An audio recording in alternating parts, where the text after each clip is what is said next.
Y algunas veces me hago la pregunta, ¿qué pasaría si este libro que estamos estudiando no estuviera en la Biblia? ¿Qué nos perderíamos? ¿Qué enseñanza nos perderíamos si es realmente importante lo que dice o no? Porque este libro, que hace 2500 años más o menos se escribió, ¿qué tiene de importante para nuestra vida hoy? Como digo, es el último libro del Antiguo Testamento y Malaquías es de los tres últimos profetas, es uno de los tres últimos profetas que revelan el mensaje de juicio de Dios al pueblo de Israel, junto, os acordáis, a Ageo y a Zacarías. Entonces, ¿qué más tiene que aportar Malaquías, este último profeta? ¿No os ha dicho ya todo? ¿No hay más que decir? Y es que Dios es perfectamente sabio. Él sabe lo que necesitamos, Él sabe lo que nuestras vidas requieren, y como dice la palabra de Dios, necesitamos todo el consejo de Dios.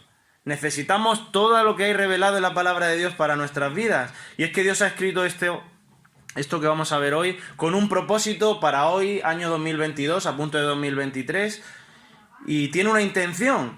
Y este libro, la intención es mostrarnos la rectitud de Dios, la pureza de Dios, su carácter, su seriedad, su pasión, su justicia, ¿verdad? El pueblo de Israel, si algo se notaba, es que no estaban tomando en serio a Dios. Por eso Dios manda a Malaquías para tratar de corregir esos caminos pecaminosos. Y sabéis bien, porque ya lo habéis estudiado, que Malaquías profetiza en tiempos de Esdras y Nehemías, ¿verdad? El pueblo de Judá viene del exilio, del cautiverio, viene de un juicio de 70 años de Dios. Y Dios los castiga haciendo que pueblos paganos los conquisten a ellos. Pero Dios promete que ellos van a volver. Ellos van a tener un reencuentro, una reedificación, una reconstrucción. Y vemos que con Zorobabel, con Esdras y con Nehemías todo esto se produce. Pero después de estar sometido a estos pueblos, ¿en qué calidad se encuentra el pueblo de Israel? Vemos que al principio hay mucho ánimo, hay mucho interés de poner en el pueblo otra vez manos a la obra, ¿no? Reconstruyen el templo, recuperan el servicio de adoración, refundan nuevas familias, reforman los muros de la ciudad, reinician las ofrendas, los diezmos, es decir, unas tareas que poco a poco parece que va a animar al pueblo, pero sucede lo contrario. Vemos que 100 años después de volver del cautiverio, el templo que se había construido se está dando mal uso. El sacerdocio, corrupción. Los que supuestamente debían adorar a Dios y llevar al pueblo a adorar a Dios, corruptos. Como visteis el domingo pasado, los matrimonios hechos una pena, ¿verdad? El pacto roto, matrimonios mixtos con gente pagana, desobedeciendo a Dios, y como veréis en capítulos posteriores, el descuido por las ofrendas, la casa de Dios abandonada, las ofrendas de mala manera, ¿no? Y mientras Ageo, cuando profetiza, el pueblo parece que está más animado, ahora cuando llega Malaquías llega como la última llamada. No sé si habéis, cuando vais en avión alguna vez al aeropuerto, que a veces dice, última llamada, último aviso, ultimátum, ¿no? Esta persona que se presente aquí ya no hay más oportunidad. ¿Cómo es posible que este pueblo haya llegado aquí? ¿Por qué tal desilusión? ¿Por qué tal apatía? ¿Por qué esa maldad en el pueblo? ¿Por qué ese pecado? Y todo comienza por algo pequeño. ¿Sabéis qué es lo pequeño que empieza? Es que el pueblo había perdido el temor de Dios. El pueblo había perdido su reverencia y su adoración auténtica. El pueblo había perdido su asombro ante Dios. El pueblo había perdido al fin y al cabo su obediencia, su amor, su lealtad a Dios. El pueblo había perdido el temor de Dios. Y esto aparece hasta 7 veces en este libro. El pueblo había perdido el temor de Dios. Y una vez una persona dijo, ¿qué significa el temor de Dios? ¿Qué pensáis? ¿Qué significa tener temor de Dios? Pues lo dijo así, dijo, me importa lo que Dios piensa. El temor de Dios es que me importa lo que Dios piensa, lo que Dios ha revelado en su palabra, me importa y lo aplico a mi vida. Porque sabéis, estos hermanos, estos judíos estaban en crisis. Parece que la crisis era el cautiverio, pero pasan los años, se acomodan y los israelitas caen en rituales otra vez que matan la pasión. Pasaron de asombrarse con Dios a vivir una rutina religiosa. Y cuando pasa esto, vienen las preguntas. ¿Dios existe? ¿Dios estás ahí? ¿Creo que me ama de verdad? ¿Estoy viviendo una fe de verdad? ¿Una fe cierta o es solo una rutina? Por eso es importante cuando estudiamos Malaquías, vemos que no solo hace un examen de las cosas externas, sino que también hace un examen, una radiografía del corazón interno. Malaquías va a ir a la raíz del pecado, va a mostrar la luz en la oscuridad. Fijaos, a mis hijos les encanta en la noche usar las linternas. Les gusta ir, buscar a los gatos y alumbrarle con las linternas. Y esto pasa como cuando yo era más joven, yo estaba durmiendo y mi madre subía la persiana para despertarme, molestaba la luz. Al que está en la oscuridad la luz le molesta, ¿verdad? Pues esto es lo que va a hacer Malaquías, mostrar, arrojar luz a este pueblo que necesita volver al temor de Dios. Y de los 16 profetas que hay en el Antiguo Testamento, Malaquías vuelve al mismo mensaje. Arrepentíos, volved a los caminos del Señor. Volved en humildad, volved en fe, como dice Isaías, Jeremías, Ezequiel, Daniel, Amós, Abdías, Jonás. Un arrepentimiento. Pero Malaquías es el último que escribe.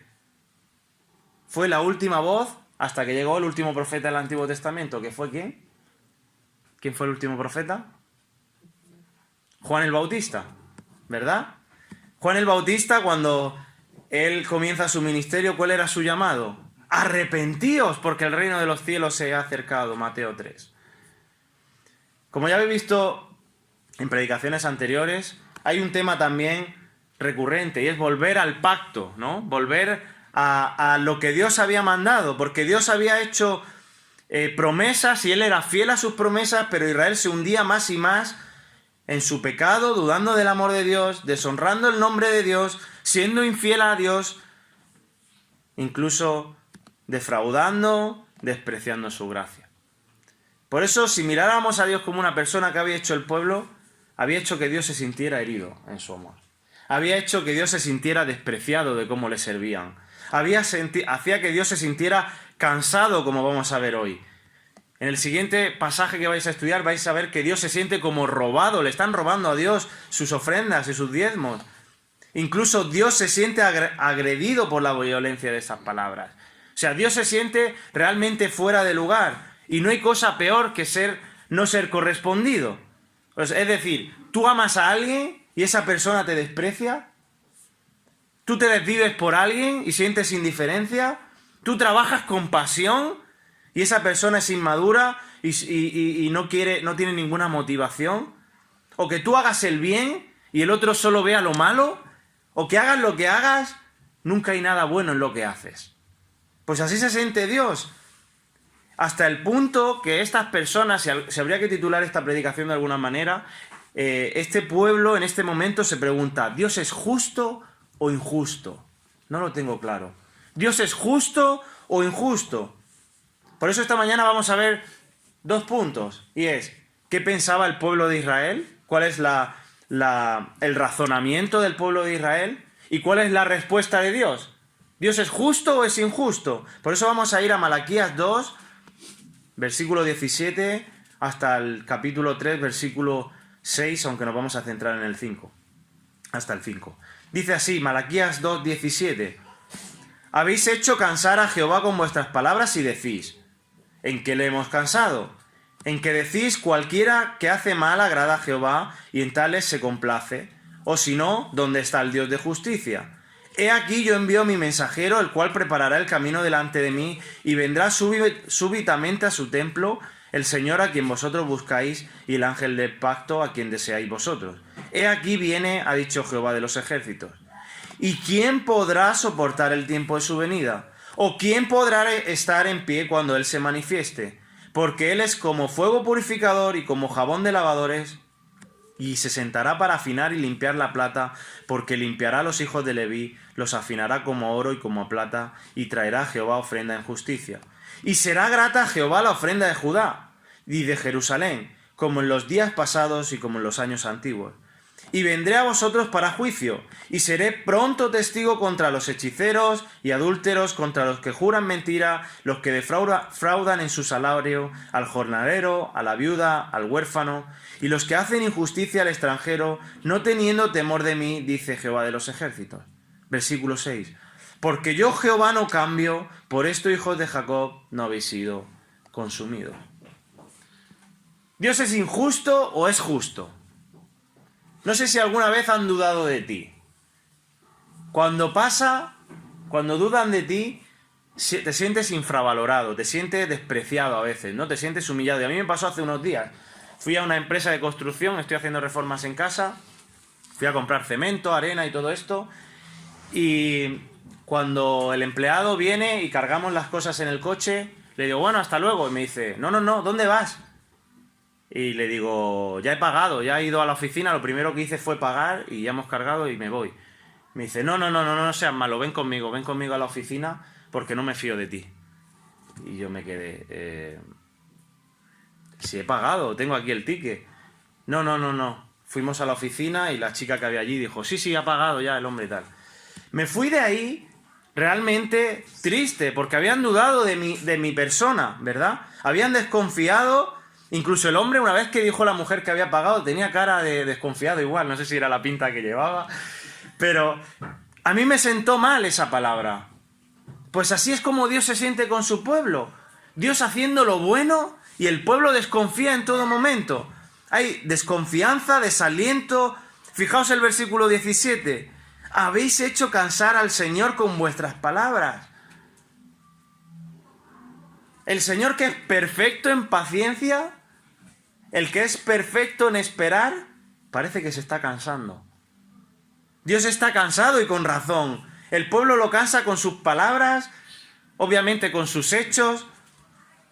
Ellos piensan que Dios no escucha, pero Dios escucha todo lo que dicen. Ellos no son conscientes de que Dios es omnipresente. Y es lo que dice la palabra de Dios, ¿no? El Salmo 139, ¿qué dice el versículo 4? Pues aún no está la palabra en mi lengua, y he aquí, oh Señor, tú la sabes toda. Es decir, el Señor sabe lo que vas a pensar antes de que lo pienses. O en Mateo 12:36, Jesús, cuando los fariseos le traen a aquel endemoniado que era ciego y mudo, le dijo, yo os digo que toda palabra vana que hablen los hombres darán cuenta de ella en el día del juicio, porque por tus palabras serás justificado y por tus palabras serás condenado. Es decir, lo que hablamos, Dios lo sabe. No hay nada de lo que hablemos a escondidas que Dios no sepa. Hebreos 4:13. No hay cosa creada que no sea manifiesta en su presencia. Antes bien, todas las cosas están desnudas y abiertas a los ojos de aquel a quien tenemos que dar cuenta. Nadie se esconde de Dios. Nada se esconde de Dios. Como dice en otra parte de la Biblia, Dios no puede ser burlado, hermanos. Entonces, vemos que este pueblo está desesperado, está desanimado, están cuestionando si Dios es justo, si Dios es realmente seguro, porque están viendo maldad, dice el versículo 17, sigue diciendo, y decís, ¿en qué te hemos cansado? En que decís que cualquiera que hace mal agrada al Señor, y en los tales se complace, o si no, ¿dónde está el Dios de justicia? Realmente se están autoengañando, están tomando el nombre de Dios en vano, porque están diciendo, Señor, estos están mintiendo, están haciendo lo malo, yo creo que eres injusto porque tú bendices a los malos. Están acusando a Dios de lo que realmente ellos hacen en su corazón, hasta tal punto que acusan a Dios de justificar, de prosperar, de bendecir al que hace lo malo. Pero no está viendo su propia corrupción este pueblo. Ellos piensan que Dios hace lo malo, pero ellos hacen lo bueno y no consideran su vida.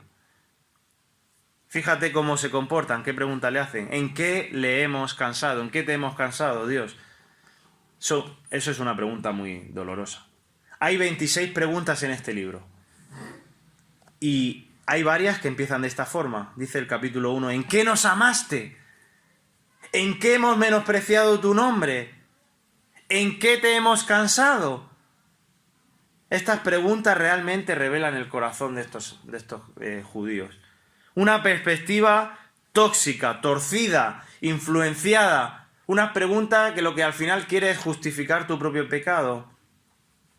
Y es lo que hoy llamamos esa deriva de autocompasión, ¿no? Es decir, qué mal está el mundo. Con todo lo que está alrededor, con todo lo mal que hay alrededor, pobrecito de mí, me tengo que quejar. Me merezco más. Ellos, como este pueblo, ellos estaban sufriendo su propio pecado, pero ven el pecado de los demás. Es que el pecado de los demás es tan grave que el mío ya ni importa. A fin de cuentas, Israel lo que hace es cuestionar la fidelidad de Dios. Esto es como el mal aliento. Tú el mal aliento no te lo hueles, pero el de los demás sí. Entonces tú puedes estar peor que los demás, pero tú piensas que eres mejor. Pero ¿realmente es así Dios? ¿Dios es así? ¿Es injusto? ¿Qué dice el Salmo 73?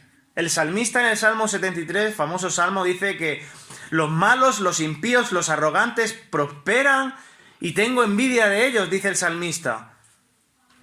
Pero el versículo 17 dice que hasta que entré en el santuario de Dios me di cuenta de la realidad del fin de ellos.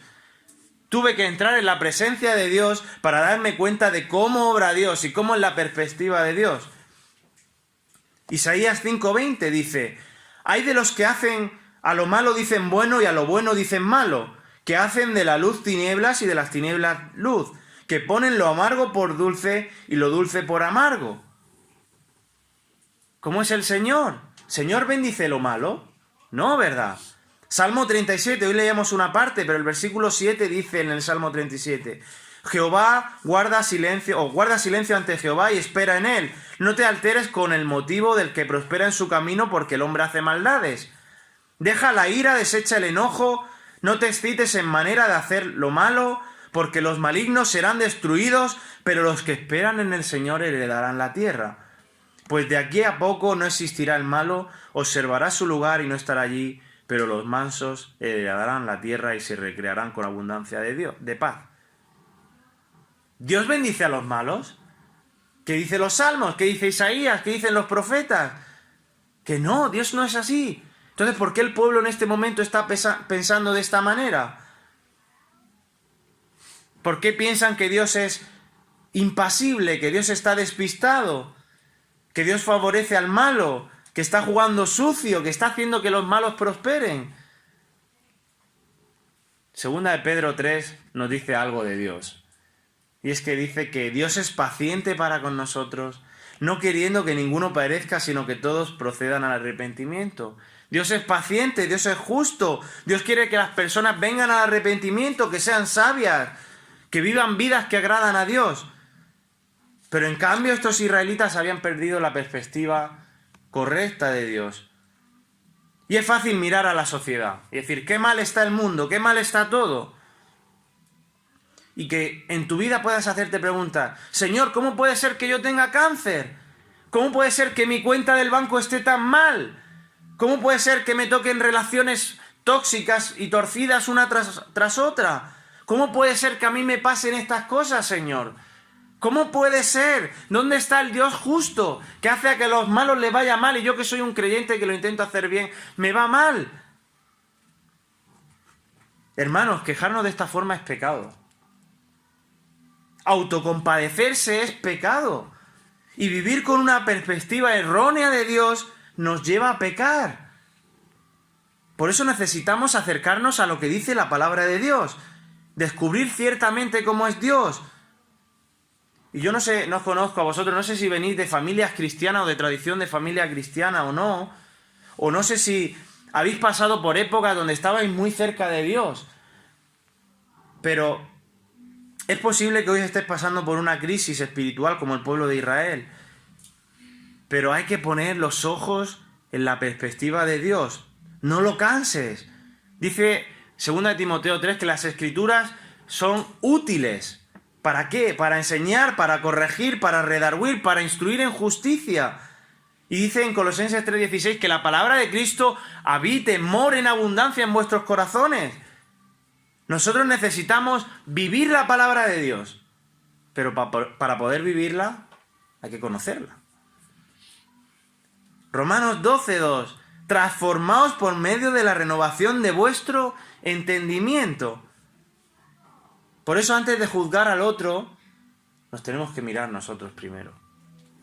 ¿Cómo estamos realmente? ¿Cómo está tu temor de Dios? Porque aquí comienza todo. ¿Cómo está mi temor de Dios? Dice un libro que se llama Un temor santo. Dice, el temor del Señor debe convertirse en un hábito, el ritmo de nuestra alma tan arraigado en nuestro ser que se vuelva nuestra respuesta natural. El temor de Dios tiene que ser una respuesta natural en nuestra vida.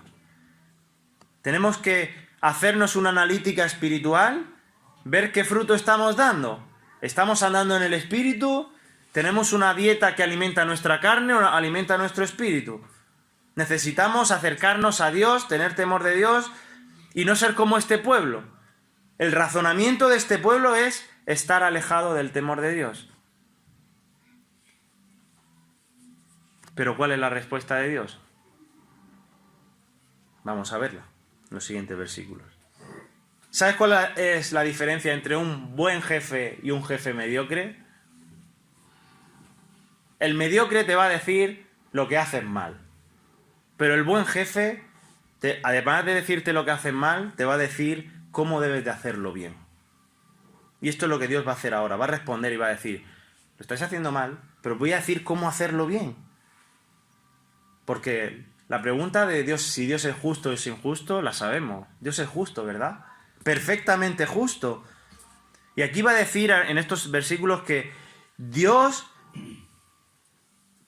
va a impartir justicia. Y lo va a hacer de la forma que tenía preparada antes de la fundación del mundo. Y es enviando a su mensajero, enviando a Cristo, la segunda persona de la Trinidad. Y vamos a leer versículo 3.1. He aquí yo envío mi mensajero, el cual preparará camino delante de mí. Aquí tenemos un mensajero. ¿Quién es este mensajero? Los reyes del Antiguo Oriente acostumbraban a enviar a un mensajero antes de que ellos visitaran ese lugar. ¿Para qué? Para que ellos pudieran hacer los preparativos necesarios.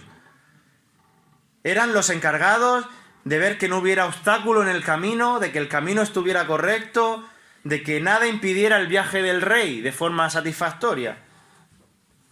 Y en el caso de la venida de Cristo, de forma espiritual, Él envía un mensajero. ¿Quién es este mensajero? Como hemos dicho, el último profeta, Juan el Bautista. Este iba a ser el gran profeta, el último gran profeta, donde vemos en los evangelios cómo desarrolló su ministerio. Mateo 3 dice que en aquellos días vino Juan el Bautista predicando el desierto en Judea y diciendo, arrepentíos porque el reino de los cielos se ha acercado, pues este es aquel de quien habló el profeta Isaías cuando dijo, voz que clama en el desierto, preparad el camino del Señor, enderezad sus sendas. Y Juan estaba vestido de pelo de camello, tenía un cinto de cuero alrededor de sus lomos, y su comida era langostas y miel silvestre. Y salía a él Jerusalén y toda Judea y toda la provincia alrededor del Jordán, y eran bautizados por él en el Jordán, confesando sus pecados. Juan ya estaba haciendo su labor, estaba preparando el camino. Esta es una profecía que ya se anuncia desde Isaías 40, que dice, todo váyase alzado, bájese todo monte y collado, y lo torcido se enderece, y lo áspero se allane, y se manifestará la gloria del Señor, y toda carne juntamente la verá, porque la boca del Señor ha hablado. Vemos que Juan el Bautista es el mensajero que va a quitar los obstáculos del camino de Cristo. Va a llevar a la gente por el camino del arrepentimiento. Pero ¿cómo sabemos que este mensajero que habla Malaquías es Juan el Bautista? Porque si vamos a Malaquías al final, al último versículo, dice, he aquí yo os envío al profeta Elías. Antes que venga el día del Señor grande y terrible, Él hará volver el corazón de los padres hacia los hijos y el corazón de los hijos hacia los padres, no sea que yo venga y hiera a la tierra con maldición. Y el mismo Jesús en Mateo 11, versículo 11 al 15, dice, de cierto os digo, entre los que nacen de mujer no se ha levantado otro mayor que Juan el Bautista, pero el más pequeño en el reino de los cielos es mayor que él. Desde los días de Juan el Bautista hasta ahora el reino de los cielos sufre violencia y los violentos lo arrebatan. Porque todos los profetas y la ley profetizaron hasta Juan. Y si queréis recibirlo, él es aquel Elías que había de venir. El que tenga oídos para oír, que oiga. Este mensajero es Juan el Bautista, nos lo dice la palabra de Dios. Y Juan es el mensajero 400 años después de que el Señor estuviera en silencio antes de que viniera el Mesías. ¿Por qué? Malaquías profetiza que va a venir un juicio. Malaquías les dice, por aquí no vais bien. Vais en decadencia, en degeneración, vais en un camino horroroso, vais a la destrucción. Pero en estos 400 años muchas veces pensamos, ¿qué pasó ahí? Pues había gente que efectivamente decayó, pero luego vemos familias rectas, vemos familias firmes, vemos familias temerosas de Dios, como es el caso de Zacarías y Elizabeth, los padres de Juan el Bautista. En Lucas 1:6 se nos dicen que eran justos delante de Dios, andaban irreprensibles en todos sus mandamientos y ordenanzas del Señor, pero Elizabeth era estéril. El ángel Gabriel se le anuncia a Zacarías que su mujer, que era estéril, va a tener un hijo, que sería delante de Dios alguien grande, sería alguien lleno del Espíritu Santo, alguien que hará que los hijos de Israel se conviertan a Dios. Él irá delante con el espíritu y el poder de Elías para hacer volver a los corazones de los padres a los hijos, de los rebeldes a la prudencia de los justos, para preparar al Señor un pueblo bien dispuesto. Dios no solamente es justo, sino que Él cumple fielmente sus promesas. Había prometido que vendría un profeta Elías, que prepararía el camino del Señor, que sería la voz de Dios que clama en el desierto. Y aquí se cumple. Dios lo que promete lo cumple. Y es que su palabra es verdad, no hay error en su palabra. No solo no hay error, sino que Él no nos lleva al error, no nos lleva a la confusión.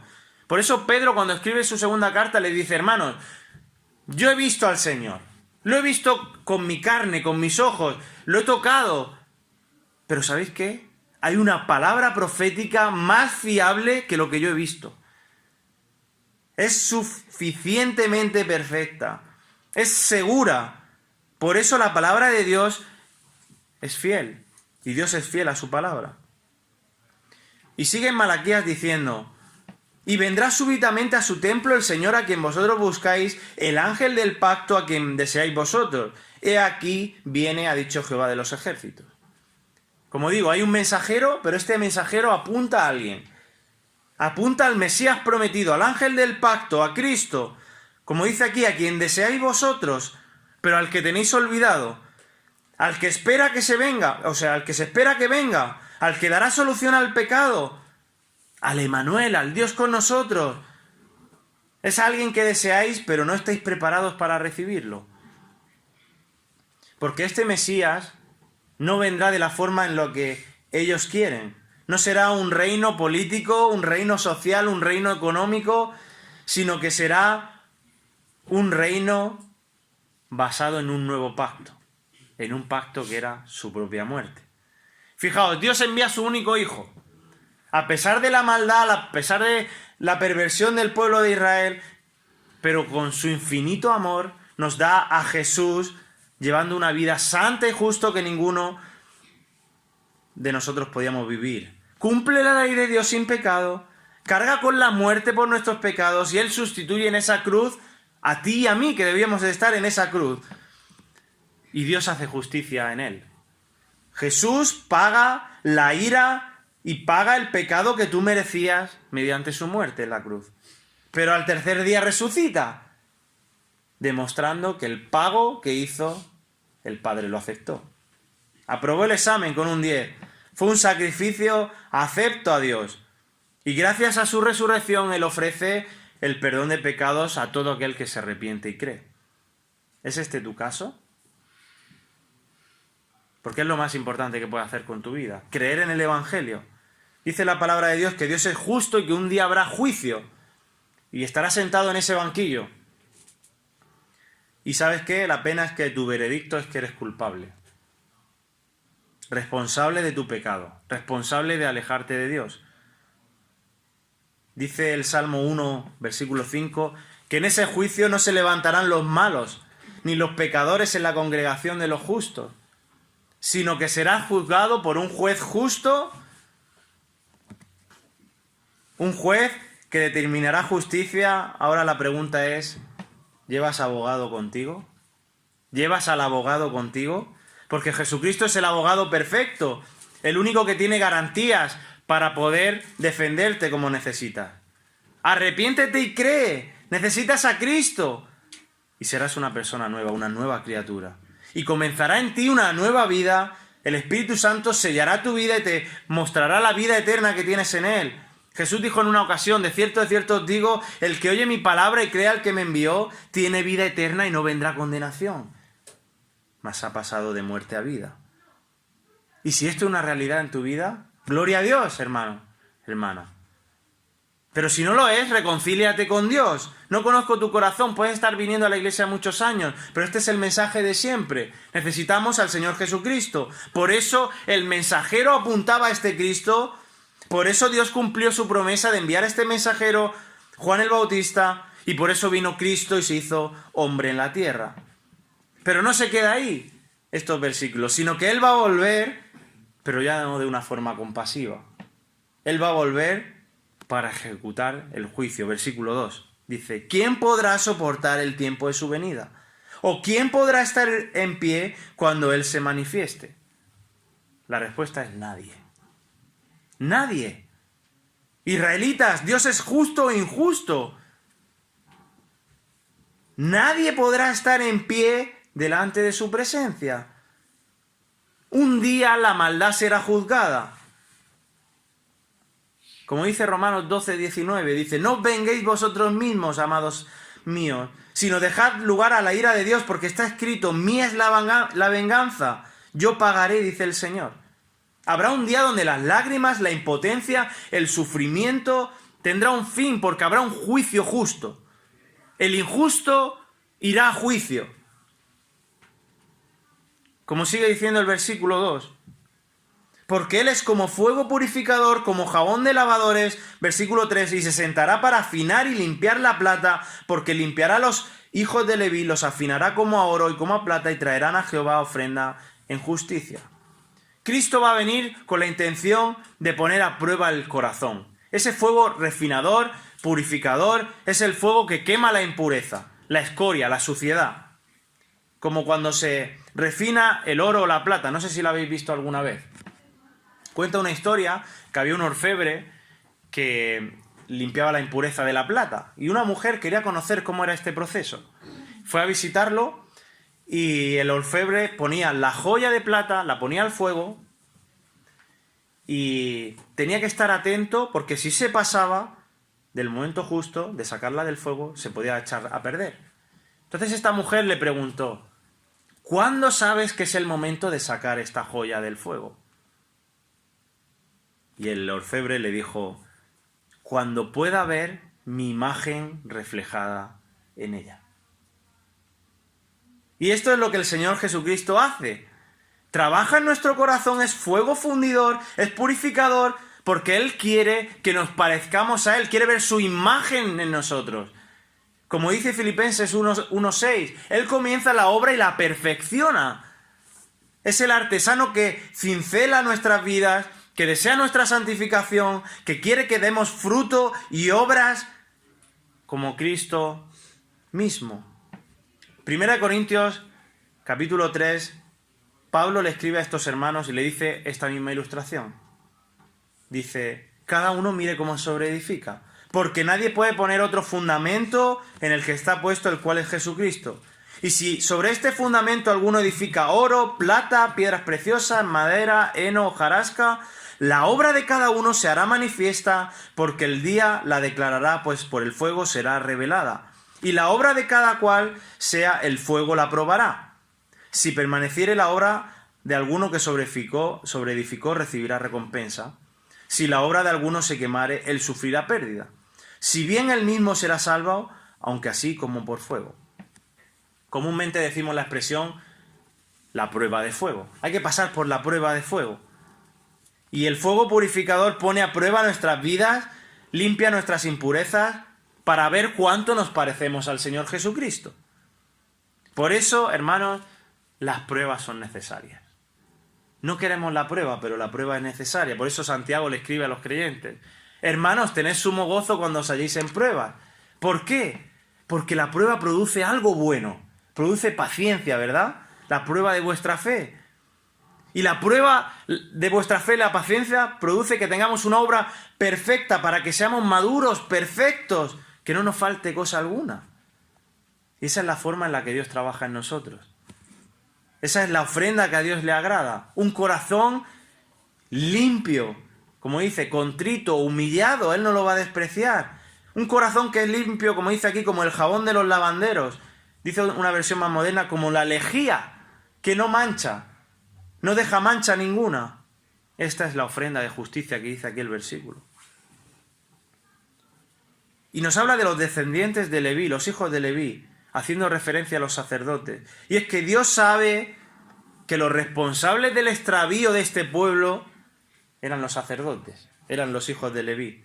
Pues ellos también iban a ser purificados, iban a desarrollar esta labor como se merece. ¿De qué forma? Dice versículo 4.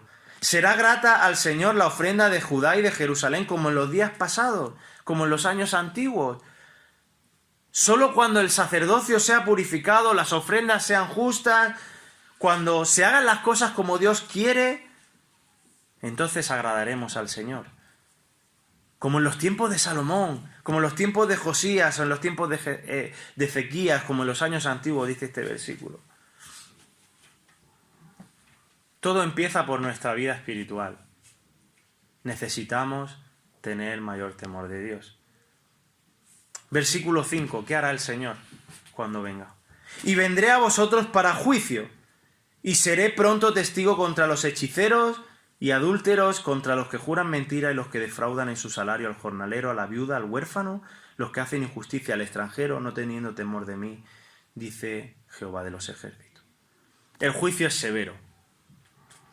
El pueblo tenía un gran problema, y es que pensaban que Dios era injusto y que no iba a impartir justicia. Pero esta injusticia, este pecado, estaba tan arraigado en sus vidas que ya era algo normal. Fijaos qué cosas hacían.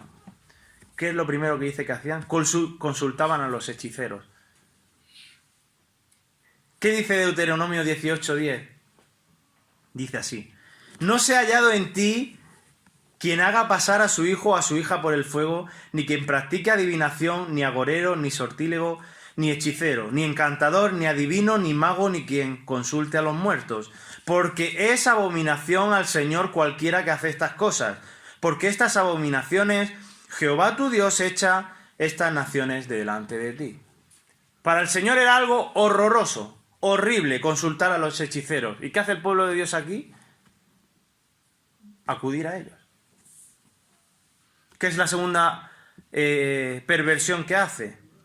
Adulterio. Ya lo visteis la semana pasada, capítulo 2. Habían olvidado su pacto con la mujer, de su pacto, repudian a las mujeres, se casan con otras, hacen algo totalmente ya natural, de una forma que Dios no había mandado, y esto empieza a formar familias paganas, hijos que están lejos de la ley de Dios. Y Dios dice, esto se está volviendo normal entre vosotros. Pero es que fijaos a continuación lo que dice. Los que juran en falso, los que juran mentira, los que dan falso testimonio. Algo totalmente prohibido en Éxodo 20. Algo que Dios dice en Proverbios que detesta. La lengua mentirosa. Y la mentira formaba parte del pueblo de una forma normal. Se mentían entre ellos. Pero ¿cómo acaba? Dice, oprime a los vulnerables. Los empleados, las viudas, los huérfanos, los extranjeros, defraudan a los más débiles, aprovecharse de los más débiles. ¿Qué pueblo es este? El pueblo que tenía que ser bendición a las naciones y se dedica a hacer maldad. Dios tiene que decirle, mira, no sois tan buenos como creéis. Me acusáis a mí de injusto y fijaos lo que estáis haciendo. Pero esto, ¿cómo lo pasamos, lo extrapolamos a nosotros hoy? ¿Cómo estamos viviendo nuestra vida cristiana? ¿Estamos defraudando con nuestro dinero? ¿Cómo son nuestras relaciones? ¿Cómo va nuestra lengua? ¿Mentimos? ¿Hablamos crítica, queja? ¿Qué sale de nuestra boca? ¿Cómo tratamos a los más vulnerables? ¿Somos misericordiosos? ¿Nos aprovechamos de los débiles? ¿Somos racistas? ¿Qué hacemos con el extranjero? ¿Qué hacemos con los huérfanos? ¿Qué hacemos con los débiles? Porque como creyentes tiene que haber un fruto, se tiene que ver. No hoy lo decimos domingo, quedamos muy bien y luego salimos a la calle y tenemos una vida totalmente diferente. La pregunta que tenían estos judíos era, ¿es Dios justo o injusto? Dios es justo. Pero tú, ¿cómo eres? ¿Eres justo o eres injusto? Y el ánimo en esta mañana es que el temor de Dios crezca en tu vida, que puedas asombrarte más y más con el Señor, que puedas acercarte más a Él, que tus decisiones, tus palabras, tu vida, tus acciones vayan conforme a Él. Y no te desanimes con lo que ves fuera. No vengas como este pueblo a ver que lo demás es un desastre. Sabéis que sí, será un desastre, pero habrá un día donde la injusticia tendrá un juicio justo. El día del Señor, que es el que promete aquí. Y el versículo 6 solo de pasada, dice el Señor, yo no cambio. Por eso vosotros no habéis sido consumidos. El Señor es el mismo ayer, hoy y por siempre. Gracias a Dios que Dios es un juez justo. Él hará justicia, juez justo, ese juicio que está por llegar, que Él ha prometido y que lo va a cumplir. ¿Estás preparado? ¿Estamos preparados? Pues que el Señor os bendiga, que nos anime a poder vivir esa vida de temor de Dios y que podamos crecer en su gracia. Podamos crecer en estas cosas y vivamos vidas íntegras. Vamos a orar. Señor, gracias, porque en tu palabra encontramos juicio, encontramos nuestra vida desastrosa, pero encontramos tu salvación maravillosa, Señor. Gracias por enviar a Cristo. Gracias por enviarnos este precioso Salvador, por darnos tu perdón, por permitir que hoy, Señor, en este día podamos escuchar estas buenas nuevas de salvación y que pueda salvar a alguna persona, Señor. Te pedimos por nuestras vidas, Señor, que podamos vivir vidas que te agradan, vidas que te honran, vidas que reflejan a Cristo, Señor, que podamos imitarte a ti, Señor, que podamos reflejarte a ti, Señor, y que sean vidas auténticas, Señor. Permite que tu Espíritu Santo nos corrija, que nos dirija y que podamos, Señor, ser de esta manera. Gracias por la oportunidad de abrir tu palabra y gracias porque tú nos enseñas. En nombre de Cristo Jesús. Amén.